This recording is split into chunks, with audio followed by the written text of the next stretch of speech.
Achieving a gorgeous grin from home isn't a total mystery with Bite Clear aligners. Just don't be surprised if all of your sleuthing friends start asking, "What's your secret?" Begin by ordering your at-home impression kit today for only $14.95. Bite Clear aligners are doctor-directed and delivered to your door. Treatment costs thousands less than braces. Plus, they offer flexible financing, accept eligible insurance, and you can pay with your HSA FSA.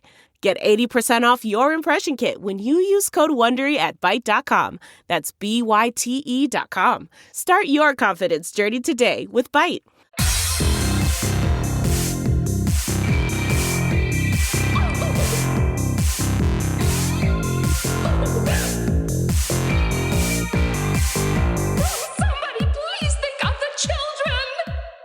And welcome back to Scarred for Life, the podcast where we open up old wounds by looking back at the films that scared us as kids. I'm Terry. And I'm Mary Beth. In each episode, our special guest brings with them a movie that traumatized them as a child. This week, our guest is author Daniel Kraus. He is a New York Times bestselling writer of novels, TV, and film, including The Living Dead and the novelization of The Shape of Water. His latest novel, Whalefall, destroyed both me and Terry and is available now. Welcome to the show. Hey, thank you. Hello. I have been dying to talk with you about Whalefall since I read it earlier this summer. But for our listeners that might not be aware of it, can you kind of give us a little bit of what it's about? Sure. I mean, it's on the one hand, it's very easy to summarize. It's about a scuba diver who's swallowed by a sperm whale and has 1 hour of air left to get out. So that's the short version. There's a lot of other things that are going on in the book, but that description is not inaccurate. Like that is, no, it's very accurate. That is the essential plot of the book. There's a kind of there's a major other level of the boy who was swallowed, sort of dealing with his relationship to his father, who died in those waters, and he begins to, in the stomach of the whale, he begins to sort of hallucinate maybe that the whale is his father, and so to escape, he's going to have to try to reconcile with his dad in some ways, to remember the lessons his dad taught him, which could help him escape the whale. So before getting into like a lot of these really like these other themes, I was curious what drew you to like whales and the ocean and scuba diving. Like, is this something that you were interested previously? I read a little bit in the back of the book. You kind of go into it a little bit, but I just wanted to hear more about like the inspiration to go into this world of aquatic horror, basically. No, I wasn't invested in whales or the ocean or diving at all. I knew nothing about any of those things. So this is really the opposite of write what you know. I couldn't have known less. So, the inspiration came from a viral video of a whale sort of breaching and landing on a couple of kayakers, which lots of people have seen. Mm-hmm. And the kayakers are okay. They just sort of end up in the mouth for a second, and then they're sort of spat out, which whales generally do because they have these tiny little stomachs. Tiny little throats. Sperm whales, though, have giant throats. So the only one that could, in theory, swallow somebody. So really, it was the premise that kickstarted my interest in it. And once I started interviewing whale experts to get a sense of if this was even possible, what's inside a whale, could one live at all in there? What could one do or not do? I quickly became kind of obsessed with whales, and I still am. And people give me whale. Today I got another whale gift. People give me whale stuff constantly. Oh my God. Not only do I own a week's worth of whale clothing, I've got whale mugs and whale like crochet things people have made and little whale statues. They just keep coming, but I'm okay with it because I really do. They are sort of my favorite animal now. I can only imagine. I was telling Terry, I was like, this book made me realize it's not just like a big old chamber. Like you think in Pinocchio, or like, and again, like it's something you don't think about it, but you're like reading it. I was like, wait, this is really claustrophobic and there's no space. Oh my God, no, opening in a whale's stomach is actually like not what you think it is. And it was. Yeah, that was my first question. Well, my first question was, could someone be swallowed? Yeah. The second question was, what's the space like? Because I had assumed that it wasn't Pinocchio, where it's like an auditorium. But I did wonder, is it something you could stand up in? Like I didn't know anything. Yeah. And it turns out it's more like a sleeping bag, an elastic sleeping bag. So it's like tight, but you can kind of push it with your arms and legs, so it's stretchy a little bit. So yeah, it's really about the smallest space you could exist in. Have you seen the movie The Borderlands or The Final Prayer? Are they the same movie? Yeah, they are. They have the same title. Boy, it's the same movie. The Final Prayer sounds really familiar. It's a found footage movie about a church in Ireland, and it's a church that is placed over a like burial site, and there's something to do at the end that reminds me of your book. And it was really weird. Like, I haven't really experienced that in like media in terms of digestion, and it's just very harrowing. So well, I'll add that to my watch list for this month, because I don't think I've seen that. It's good. It's really like good folk horror found footage if you're a found footage person. Yeah and sure. The ending is one of the most fucked up things I think I've ever seen personally. So there's nothing that'll get me to watch something faster than hearing that it has a great ending. That always seals the deal for me. So your book wrecked my entire life because you tapped into a very specific fear of mine. And your book is so specific in Jay's experience with his dad, but it also is very universal because I also have not spoken to my dad in a very long time. And your book, if I start crying, I'm so sorry. This is embarrassing. No, believe me when I say I'm kind of used to it at this point. I know, I'm sorry. It's really okay. But my like biggest fear is he's gonna die and everyone's gonna blame me. It's not that necessarily I'm not gonna get to see him, but the blame and the feelings from other people. And I've never read something or experienced something that has captured that anxiety in a way that isn't shaming you for not wanting to reconcile with your parent, because so many things are very preachy about like, you have to forgive. It's important to forgive, the power of forgiveness. And I don't really necessarily believe in that so much. And so me neither. Your book was so validating and so challenging for me in a really amazing way. And I mean, holy shit, what was that like for you to write this though? I mean, I can only imagine like what going on and digging into Jay's character and his relationship with his dad and what that experience was like for you as a writer. It has been startling to hear how many people have been affected by it, although it's more like found it relevant to very specifically relevant to their lives. And I expected some of that, but not as much as I've received. So there is something, even though, like you said, it's very specific, and yet somehow there's something about that's universal. Yeah. A lot of it was, like you're saying, a lot of it is sort of based on personal experience. And I just tried to be really emotionally open to that. Like I've written about this kind of relationship a couple times, like at the beginning of my career. Okay. But not as head on as this is. Like I was always sort of writing around it and sort of glancing off it. Yeah.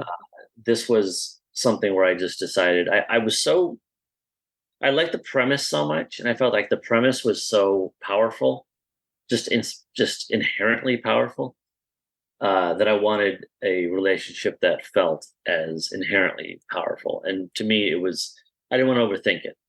I just wanted to be, what's the most powerful relationship that I can write right now?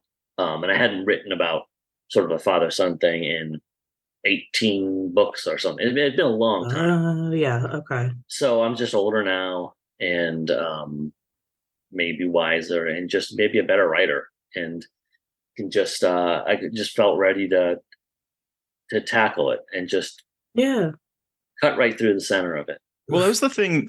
When I went into this, I was really excited because I love aquatic horror, and I'm like, the idea of being stuck in a whale stomach, I don't think you can find anything much more horrifying when you consider everything about the sea, just that idea of it. So I was very excited going into it, and I honestly was not expecting to be moved by some of the themes you explore. And one of the things that like really hit me was that like as a queer person, the relationship with the father is very rife with issues in our society sometimes, and also the idea of like masculinity and this is such a potent theme that even though the character, I mean, there's one moment where he's like, I don't think I'm gay, but like there's, even without that, there is a sense of I guess universality with how queer people feel in those types of relationships. So for me, I was floored at how much it felt like this could be my story. Like and that's what really drew me to it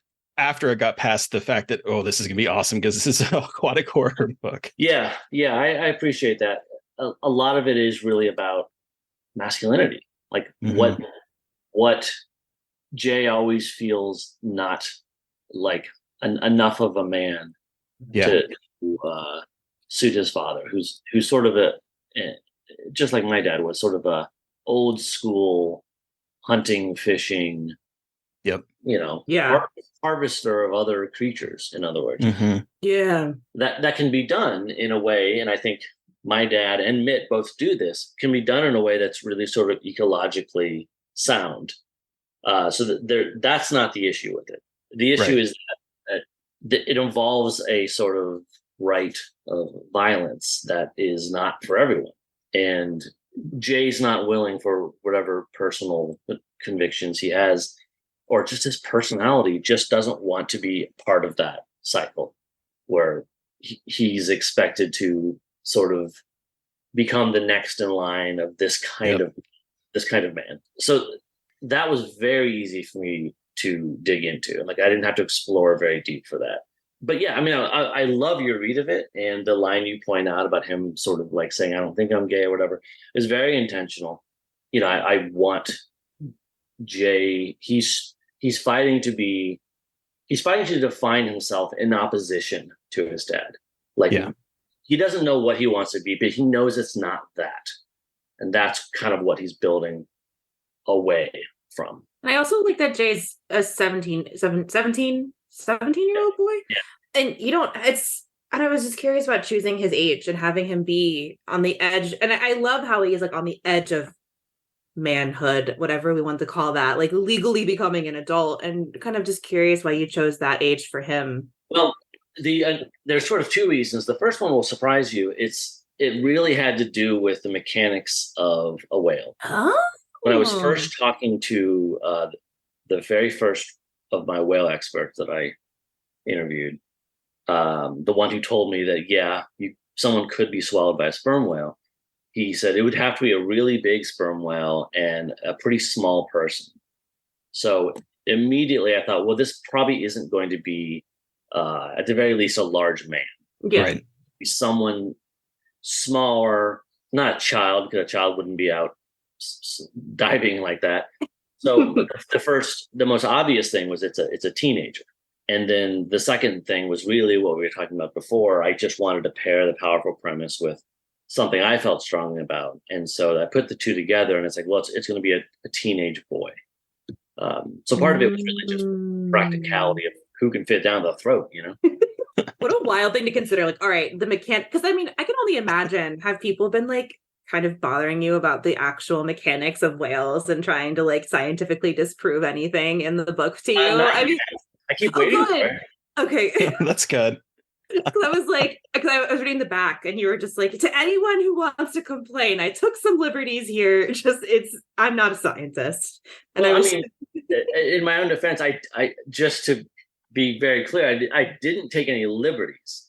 There's just one whale fact that is debated, and it's probably the direction I'm going to is probably the right direction. But there's some debate about it. But I'm very clear about it. So. Yeah. Do you have a favorite whale besides the sperm whale now? No, just the sperm whale. Just the sperm whale? Okay. They so scary. Would you ever go diving with a sperm whale or with sperm whales? Oh boy. You know, after Peter Benchley wrote Jaws, he got all these offers to dive with sharks. And he was a diver. So he took them up on that, and he spent the rest of his life fighting for shark conservation. And he was always diving with sharks and going into shark cages and all this stuff. So there's part of me, my gut answer is that is no. I'm not a diver. I'm not a good swimmer. I don't intend to ever really do it again.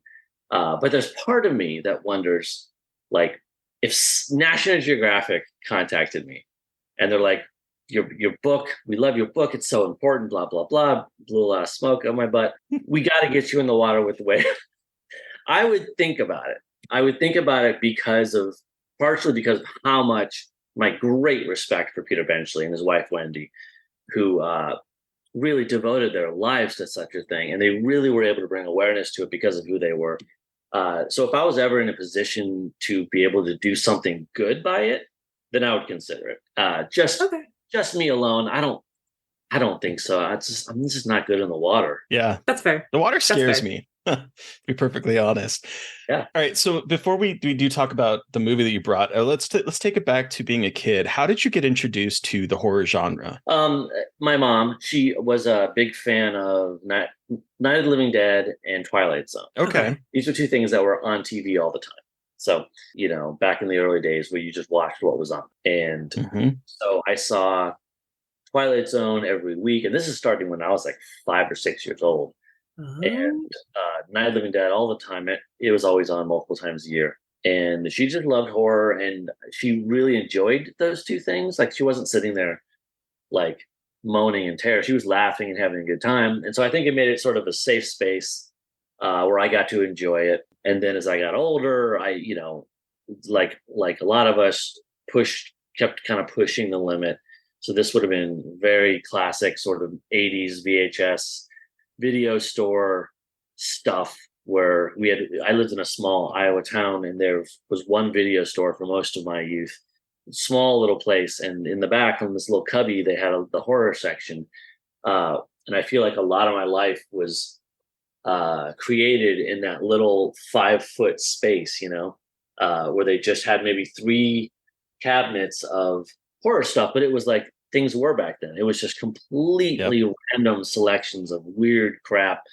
They would have your standard big budget stuff, but they'd also have Faces of Death, Right. They just had a random sampling of whatever they happened to order. And, that's where probably a lot of episodes of your show start is in a place just like that, picking random things off the shelf and watching them with having no idea what you're about to get into. So, I mean, I could come back weekly and we could just talk about a different box on that shelf. Yeah, I know how that is because I was a child of the 80s. And so walking through the video store and just seeing the covers was always like such a thrill for me, or a horrifying moment for me, because there's some covers that terrified the absolute shit out of me. But I love that you grew up in Iowa. I live in Nebraska. I live in Omaha, and my parents are living in western Iowa. So like that's my world. Yeah. I mean, you're pretty isolated, and we were all sort of isolated pre-internet, but really isolated in a place like that. And the first taste you had of like something that you could choose, and now we can choose everything, was the sort of video stores. Yeah. What you could bring home. You'd probably have to rent the VCR too, since we didn't have VCR for a while. But you could actually choose which terrible tape you wanted to take home. It was the best. Based on the cover art, it was my favorite as a kid. It was the best. Yeah, like to this day, and again, this is probably common on this show. To this day, I'm still picking up all the pieces of those covers. Like, I'll see a movie that pops up on Tubi or something, and I'll be like, yes, that was in that store, and I never got around to it. And today's the day. Yep. All the time, actually. And it's like, oh, this movie was not scary at all. Like, it was not a good movie, but they always were the ones that I thought were going to be the most terrifying. Yeah, and it's weird. A lot of the things that I would talk about on this show are movies that, in retrospect, aren't very scary. And this is probably very common, but there were elements of it that just triggered something. What were some other options that you had that scared you as a kid that aren't? There were so many, and some of them people had already done. Halloween 3 really scared me as a little kid. Weirdly, the movie The Stuff. Oh, okay. Yeah. If you don't understand what the hell is going on in that movie, you're just like, the ice cream yogurt is going to eat me. Like, it's over. So many of these like scarred for life moments are really moments. Like, sometimes there's a movie that's just horrifying from the beginning or end. Yeah. A lot of times it's just these isolated moments. There's a bit near the end of the stuff with his character, Chocolate Chip Charlie, opens his mouth and it just gets wider and wider and the stuff comes out. And I remember just like almost throwing up. Like I was so horrified by that. And these things would really, really bother me. I can think of a couple other situations where I was like up in the bathroom thinking I was gonna like puke. Like these things really would affect me. Okay. The funniest one that I didn't do, I'm not even sure you're allowed to do it on the show. It was a TV episode. Oh, so yeah, we could do TV. Oh, yeah. So I loved Tales from the Dark Side as a kid. Okay, yeah. Okay. Mhm. And there was this one episode called Case of the Stubborns, and it stars a very young Christian Slater. Oh, And, okay. You know, last year I rewatched all the Tales from the Dark Side, which I hadn't seen since I was a kid. Oh, cool. And because, you know, Romero produced them, and, you know, I'm a fanatic, so I wanted to catch up on all this stuff because he wrote and directed a little bit too on the show. But anyway, Case of the Stubborns is not like one of the best episodes or anything like that, but it's about this guy who's dead and doesn't want to admit it. And, you know, this old man, and how they eventually get him to admit it is they put pepper in his napkin and he blows his nose. And then you sort of see him from the back, walk upstairs to his coffin. And then Christian Slater opens up his napkin. He's blown his nose off. And the last image of this episode is just this sort of nose with some nose guts hanging out the back. Mm. And it scared me, or it got to me so badly that for the next like couple years at least, I was afraid to turn channels on the TV because I was afraid that I would accidentally land on that moment. Yep. Oh, I know how that goes. That's horrifying. And I remember one day I was turning the channels and it didn't land on that moment, but it landed on the title card of that episode. And it was like, I pretty much like threw the remote control across the room. That one stays with me. wow. Holy shit. Wow. Okay, well, now that we're talking about things that have scarred you for life, what movie, Daniel, have you brought with you today for us to discuss? I have brought 1980 something's Deadly Friend, directed by Wes Craven. Deadly Friend, Wes a film that I'm so excited I finally have gotten a chance to watch. For those of you unfamiliar with this Wes Craven masterpiece, a teenage whiz kid puts his robot's brain in the head of a nearly dead girl, played by Christy Swanson. And Very boy, basic synopsis. Very basic. Does not do it justice, but take us back. How old were you when you saw this? How did you see it? What about it terrified you? Why is this your scarred for life pick? Well, nothing about what I'm about to tell you is going to surprise you. It would have been like when it was on HBO. So like whatever, like maybe a year after it came out. Do we have the date on this one? It came out in 86, it looks like. Okay. So probably 87, something like that. And at that point, I guess we must have gotten HBO. Either that or we had a free preview of it or something. Because remember, HBO used to run these free preview weekends. Yep. I know we went through many of those before we actually got it. So I remember like walking through the living room. A lot of my horrifying memories in life involve me just passing through the living room. And and guess who's on screen but Christy Swanson with a basketball. And I sort of pause because in the old days, you just kept your TV on. It was just on HBO. It just like run all the time. And it was night. And I paused and I saw Christy Swanson dribbling this basketball. And what was her name? Is it Anne Ramsey? Yeah. Anne Ramsey. Who from Throw Mama from the Train and the Goonies. The Goonies? She's standing there and Christy Swanson rears back at the basketball and throws it and explodes Anne Ramsey's head in just a fountain of gore. So much gore. It's so much gore. And it was just one of those moments where it's like, I was probably in that living room for 5 seconds. I looked at it, head explosion, and just kind of like backed away. It was like, nope. And it became a moment for me that was a little bit like the Tales from the Dark Side nose, where it was like, I don't know what that is, but I don't want to see it. There's something about the weirdness of it. Like, had it been someone like, shooting a gun at someone, their head exploding. It would have been one thing, but there's something about it being a basketball that Just a basketball. It's absurd enough to make you feel weird. It's so it's like almost uncanny because you're like, it's between the basketball and like the head explosion. As a kid, you probably didn't notice as much, but like the head explosion looks very not real because you can tell it is practical effects. But then also just like the way she lobs it, there's everything about it is just bizarre. And it doesn't fit the movie really either. Like there's not a lot of that happening in this. And again, you hadn't seen the full movie as a kid, but it doesn't fit in this movie at all. No, like everything involving that basketball is really shoehorned in. It's almost like the director like really wanted this basketball scene in a movie, and this was the movie he was assigned to direct. He was like, "Well, we're going to work a basketball head explosion into it." You're like, "What's Craven, buddy? What were you doing, honey? Like, what was the plan? Oh, tell me right now." A lot of it was studio interference. So he originally, Wes Craven and Bruce Joel Rubin, who wrote the screenplay based off of a novel by Diana Henstill called Friend, they wanted to make a twisted, dark romance about a boy who puts the chip into this girl and then the romance that sort of follows. But because of Wes Craven's lineage of Nightmare on Elm Street, once they did a test screening of it with a lot of his fans, they weren't happy with it because there wasn't enough gore.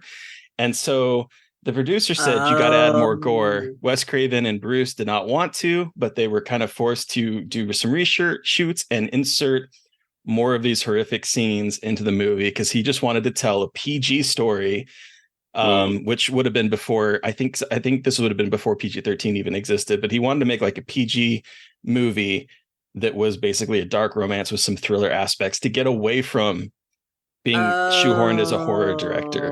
I think that explains very succinctly the tonal weirdness of this movie. Yes. Because a lot of it does feel PG. Like it's just there's an element of it that feels like License to Drive or Goonies or something, where there's just like kids running around like being mischievous, and the robot is like it makes these little gremlins noises like baby. And it's just like it feels like a coming of age kids movie. It feels like a Gremlins, like a thing like that, and it's kind of cute and a little bit fucked up because obviously she's getting abused by her father, and like their house is the refuge for Christy Swanson's character from her abusive dad. But there is like this kind of happiness to it. Yeah. Like a little, again, it's not Amblin-esque necessarily, but like you can tell it's trying to get the Spielberg-y vibes, but also having a little bit of a darkness to it too. Yeah. Which is interesting watching with him. Because I hadn't thought about like the chronology of like where this fell in his oeuvre. And it's interesting that this is after Nightmare on Elm Street because it feels much cuter at first. Like cuter. But Craven was definitely somebody, and Romero falls in this camp too, where they wanted to do other stuff. Romero too also wanted to do kid stuff and wasn't allowed to. So, like, I totally buy Craven wanting to do something that was totally different for a new audience, and then I bet the whole Anne Ramsey character wasn't even in that first, and they said we need a neighbor who we can violently kill, and so you get this weird, really jarring tonal shifts between frolicking kids and then some like really dark and gory stuff. There's 3 different brain surgery scenes in here that feel like unnecessary. Yeah. And from what I understand, it sounded as if, because I had this quote from Wes Craven where he was talking about, we started off doing a picture that Warner Brothers indicated they wanted to do, a macabre love story with a twist. But about 5 weeks into the shoot, they realized who I was and told me not to be inhibited by what they had told me in the past. So the last week of shooting, I made up one little nightmare scene and put it into the film. And it was the scene that like I found to be incredibly horrifying, which is the dad leering over his daughter and then getting stabbed in his chest and the blood just gushing out everywhere, which seems up until that moment, it seems completely out of left field. Yeah. And that apparently worked really well with the test screenings. And so that is what caused them to do a lot of reshoots and start adding in and upping the body count, because that scene was like, what the fuck? Because it comes out of nowhere. And I didn't know it was a dream. I should have, because of course we're coming off of Nightmare on Elm Street and everyone's like, Wes Craven's dreams, let's add some more dreams to it. So I'm sure that's probably what happened, but it felt real in the moment until she's jabbing him and then it's just like gushing blood everywhere. It was like, okay, this is a dream. But up until that point, I was like, this is really deeply uncomfortable, because not only is it abusive, but he is leering over this young girl, and it gives very gross vibes to it that surprised the hell out of me. Yeah, it's an uncomfortable movie. It is an uncomfortable movie, especially because, again, like, Samantha's a young girl who's abused by her father, and with a dream, I think all but confirms there's also other kinds of abuse. It's not just physical abuse, but there's like sexual abuse happening, and it's really fucked up. But then I feel like there's something about this that gives me the ick. This movie that gives me the ick a little bit. Yep. And if it was from her perspective, I think it would have been better. But it feels like we don't really get her perspective only in this one dream sequence. But we don't really. This isn't her movie. And then we get her dream to kind of make her go through this really fucked up thing. And then we go back out of the dream and no longer in her perspective. And I think it's such a weird choice to make. Like, oh, we're just going to see from Samantha's perspective here when she's going through a really fucked up situation with her dad. Like, just this once. Yeah. Yeah. And then we see her get pushed down the stairs. So the only time we really see her when she's not the deadly friend is when she's getting abused by her dad, or she's with her friend, with Paul. And I know it's a 1980s slasher movie about a girl who gets a robot brain put in her. Like, I know that I should be thinking about it this critically, but it is kind of squicky when you have these abusive moments and make this movie about a young girl who was abused, who is then without her consent turned into her neighborhood crush's toy. Yeah, I mean, it's just like it's just like really gross, and I don't think the movie grapples with it enough for me to feel comfortable. No, it doesn't grapple with it at all. And there is definitely a point where she's been resurrected, and you wonder for a minute there, is she going to be his like sex robot? Like, exactly. Yeah. I'm like, are you going to make her fuck you? Because I really don't know if I can watch this movie if there's going to be any. Because they talk about her tits at the very beginning. Like, doesn't she have nice tits? And like, yeah, she does. And I'm like, ew, God damn it. And again, I know it's the 80s, a different time, but like that tone, that one line, like makes you think, ew, why do you want to make her why do you want to put the robot's brain in her? It's all kinds of weird and like, yeah. And that comment, it comes as they're about to meet Anne Ramsey, which makes me wonder again if it was part of that reshoot. Yeah. Because up until then, those two boys, their interactions have been really PG and childlike. Yeah, exactly. All of a sudden, out of the blue, that's a good point. Suddenly they're just like talking like they're 5 years older. Yeah, because like most of the relationship between Paul and Samantha is pretty cute. It's like it comes over like the mom. It's like they're trying to be a safe haven for her, but then it takes like this kind of weird turn that it's just really uncomfortable and kind of unlike Craven to me. I think his characters are usually, to me, a little bit much more thought through. Yeah, and I don't know, something about it is just like it feels. There's like the studio interference makes sense, but it just something about it is just like I feel like I have generally enough confidence in Craven that I imagine I wouldn't have half the amount of complaints from the original script. I just don't feel like that kind of tonal shift would have even been in exactly a kids movie. It feels like, because again, I hadn't confirmed the year when I was watching it, but I'm like, this feels like an early Craven then. Because I know it wasn't because of like Last House on the Left, but I'm like, this doesn't feel like him. It doesn't feel like the kind of like, yes, he makes slashers, but I think he has really good characters in his slashers, and I think he gives them more consideration than what is given to her here. And it's just like very interesting to see kind of how perhaps he was influenced, like how studios were trying to manipulate him to make things they wanted him to make. I think any filmmaker, if you're forced to put gore scenes into your children's movie, it's not gonna work. Like, you're forcing a PG movie to suddenly be R. And you know what? Well, what troubled me when I eventually saw it, I saw it relatively soon after my traumatic introduction to it, was that the main character, the boy, was the character I knew from Little House on the Prairie. He played. Oh yeah. And talk about like a really squeaky clean kid show. Right. My family watched that show a lot. My sisters really liked it and read all the books. And I was just familiar with this kid as being, I think his name was Albert on the show. And he's just someone who exuded innocence, and then he's sort of transported here, and he has this goofy robot. I mean, it's basically what this movie is really is it's Doogie Howser Frankenstein, right? Yes. Oh my God, that is exactly I literally what wrote the that fuck down this as my is. note. Yeah. Did you really? Yes, I did. He's a brilliant, I don't know what he is, a surgeon in training. But what he's really doing is he's making a Frankenstein, right? Like he's got, there's a dead body, like technically Christy Swanson is dead. Yeah. And instead of giving her like a stolen graveyard brain, he gives her a robot brain. And then what ensues after that makes absolutely no sense whatsoever. No sense. All of a sudden she becomes BB and she holds her hands like this and he just becomes the robot. So then it's like, wait, did you want to fuck your robot? Again, I don't think there's anything more deeper than that, but just the fact that, and then when her vision is pixelated like the robots, like, and then the ending where the robot is coming out of her flesh prison. Yeah. And that's not really clear if that's I'm assuming that was definitely not the original ending. There's no fucking way that was an original ending. That is such like a slasher movie ending of like, it's alive. And I actually really liked that moment. Like that was a cool horror movie. It was cool. It was a cool horror movie moment. Cool.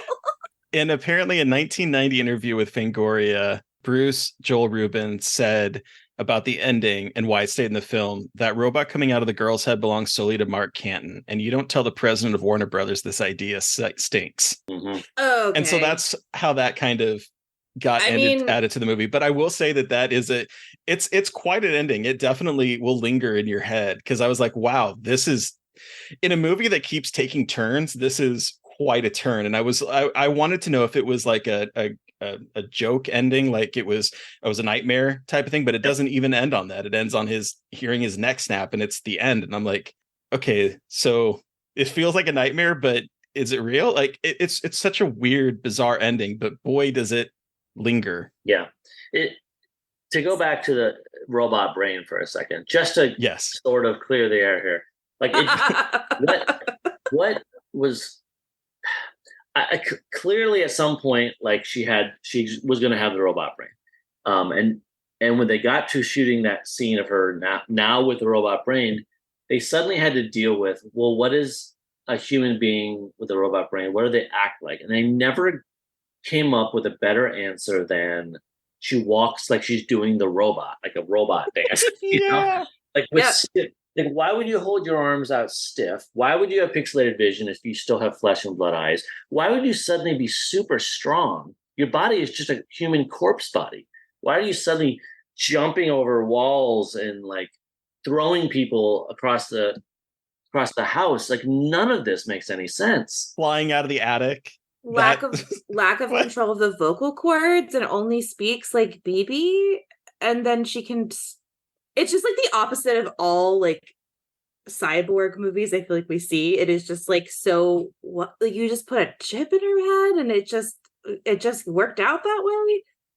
Okay, dude, fine, I guess.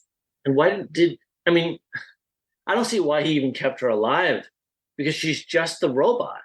Like she's not Christy. You haven't saved Christy Swanson. You've saved her corpse. Her corpse is being animated like a puppet. I would have loved it if her body started falling apart. You know what I mean? Yes, because he was like, she's cold. She's not. It's not like he's operating her organs. It's like he's just. Again, I'm thinking too hard about it, and it's just it's so goofy. It's so goofy. If you really played out the logic of it, it could be a really great fucked up adult horror film. Like it could be though. Like the body starts rotting and you'd have to make the character really, quite insane. And the movie kind of seems to want to have it both ways, with having Doogie Howser Frankenstein be both insane in some ways, but really likable in others. But what he's doing is horrible. Drugs It his really mom is. like a lot of drugs in her coffee at one point, so she doesn't know that they're going to steal her body from the morgue and bring it back to life. Like they are grave robbing. And then he has the balls to punch his friend in the nose at the end and be like, "How dare you?" And his friend is like, "Who are you, dude? You just moved here. You're implicating me in all these crimes. Don't punch me." Yeah, he's this Doogie Howser guy is like, he's horrible. He's He like really is. really mentally unbalanced. But I love Tom because he keeps like passing out in this movie. And there's the moment when he like is riding up on his bike at the end, and I think it was when they're taking the bodies out, and he like literally falls off his bike. And I was like, okay. I love that this is happening, and I love how goofy this character played by Michael Sherritt is. I love his performance. It's so bizarre, and it definitely feels like everyone is acting in a completely different movie. We have Christy Swanson being a robot, but also looking like a zombie. We have Doogie Howser, and then we have Tom, who is just like this golly gee, I'm gonna faint at the sight of blood type of character. And it just, I don't know, for some reason their little trio worked for me, even though the story is really kind of horrific and fucked up from a Doogie Howser Frankenstein perspective, but yet I don't know, there's something about the relationship that was like, this is kind of interesting. Everything you said is true, and I do want to state kind of for the record that I found this totally watchable. Like it is so bonkers and heading in so many different directions at once that it kind of has to be seen. Like you have to be watched to be believed. You see the gif on Twitter all the time of the head explosion, and you're like, what could this movie possibly fucking be? And I finally got to experience what this movie is, because this is the first time I watched it. And I can't say I'm disappointed. At least the madness is like most of the movie. It's tonally insane and makes no sense, but like, hey, it's cool. It's weird that it exists, and Wes Craven directed it, of all people, not some random nobody. Wes Craven after Nightmare on Elm Street. Oh, speaking of, did you notice that there's the dad who is a confirmed pretty much child molester ends up getting burned with his flesh all. Oh fuck! I didn't even think about that. So it's basically almost a Freddy Krueger origin story. Because that's exactly. And he comes out of the bed. He comes out of the bed. It's exactly how Freddy Krueger was made, I guess you could say. So all I'm saying is this is canon Nightmare on Elm Street. This is a true story. Freddy Krueger murdered his daughter, and she got turned into a weird robot by the creepy boy next door. Yeah, this is the prequel to Nightmare on Elm Street. Really weird.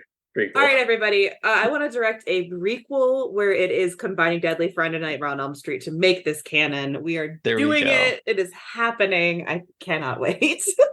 But I am curious, Daniel. So you saw that scene on TV, and then you said you saw it in its entirety a little bit later. What did you think when you finally sat down to watch the whole thing? Do you remember if it bothered you at all? I mean, I think anyone who sees that the gif of the basketball head and then sees the movie will be as bewildered as they were before, because it has no bearing on the movie. Like, you don't watch the basketball head scene and think, oh, I bet this is about a robot, you know?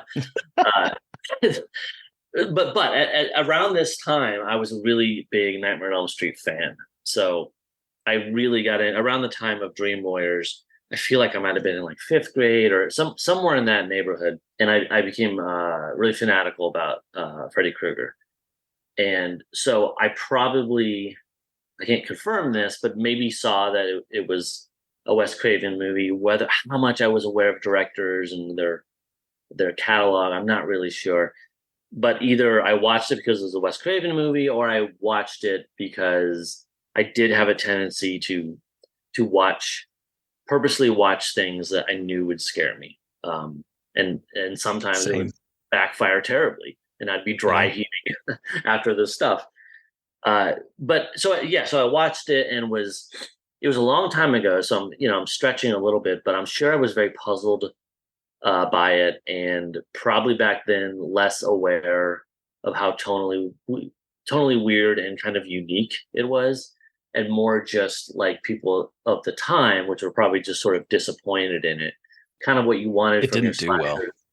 Oh, I'm sure. Well, like at that age and that time, what you kind of wanted from slashers, if you're a fifth grade kid, is you want naked teenagers, you want the gore, and this featured none of the former, and some of the latter in impressive moments, which I think still probably made it kind of pay off. Like it's not like I watched it and forgot about it. Like I watched it and I remember watching it because you aren't expecting, because of the childlike nature of it, the gory stuff that happened. So it didn't. Right. It didn't become a favorite of mine or anything like that, but I remembered it. And it's so weird because I'm a huge Wes Craven fan. And I was, as a kid, Freddy was my go-to. One of the few movies I owned was Nightmare on Elm Street 4 on a beta tape. Like that was like my prized possession, and I would wear that shit out because I loved Freddy. I loved Wes Craven's movies, his original movie. But I didn't even know that this existed. When you had suggested it, I was like, Deadly Friend, what is that? And I looked it up. I was like, this is a Wes Craven film. For some reason, has completely escaped my knowledge. So I was really excited to actually sit down and watch this mid 80s version of Wes Craven when he was like coming off of, Nightmare on Elm Street and all that. It's wild to me. And I was when I was sitting down to watch it last night, I was like 45 minutes in and was like, where does all the killing happen? Because other than the one dream with the piercing through the stomach, there's not a whole lot until we get to the last half of the movie when she's become the robot. I didn't realize how long it was going to take for us to get to that moment. I expected it. First act, she's dead. Second act, we do all the killing. Third act, we have to resolve it.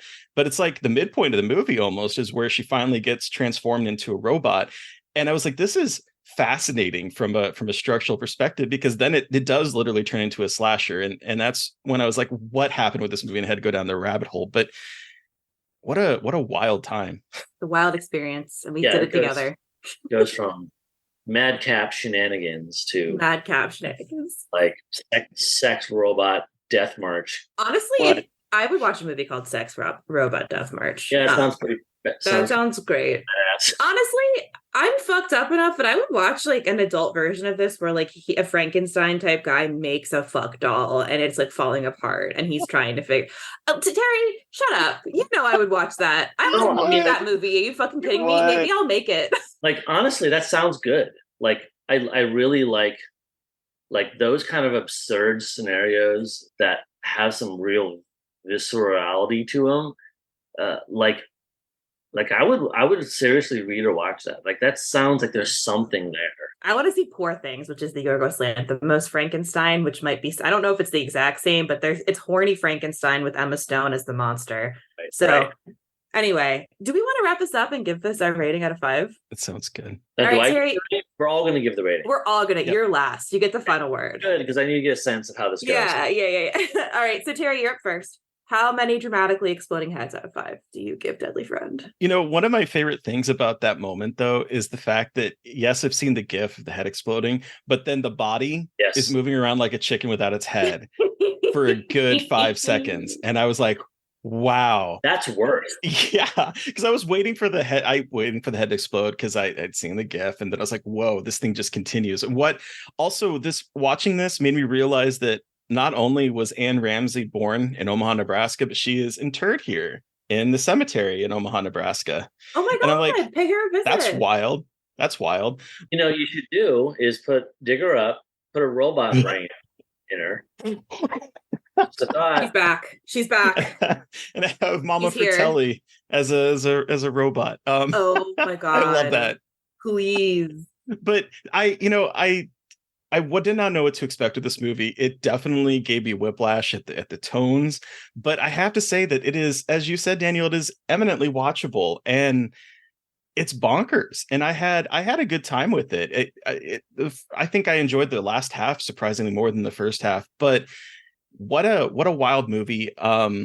very clunky in spots. Definitely can tell studio interference. But for me, I had a good time with it, and I definitely would bring this movie out with a bunch of friends, get some drinks going, and just have a blast with it. So for me, I'm going to give it three dramatically exploding heads. I think it's a fun time. What about you, Mary Beth? Yeah, I think I agree. I think I'm gonna give it 3. I was going for a 2 before the conversation, but I was like, all right, I appreciate it for what it is. And I just love when like huge filmmakers like Wes Craven have these kinds of movies just like in the middle of their filmography, not even the beginning. Like it's in the middle.